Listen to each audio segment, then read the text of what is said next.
உனக்கு இது வரல, அது இல்லைன்னா இப்படி இருக்கும்.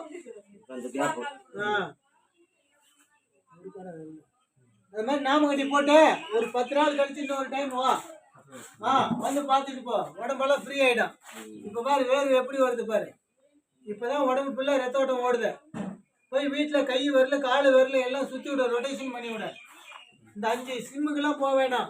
நீ வீட்லேயே அந்த 5 எக்ஸசைஸ் உன்னால் எத்தனை தரையை எடுக்க முடியுமோ எடுத்து பாரு. இதோட இந்த வேர்வை தண்ணி அதிகமாக ஓடுவோம்.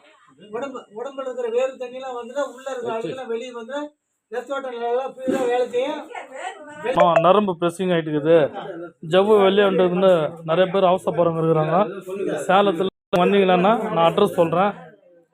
முடியாதவங்க உங்களுக்கு ட்ரீட்மெண்ட் ப்ரிப்பேர் பண்ணுங்கள்.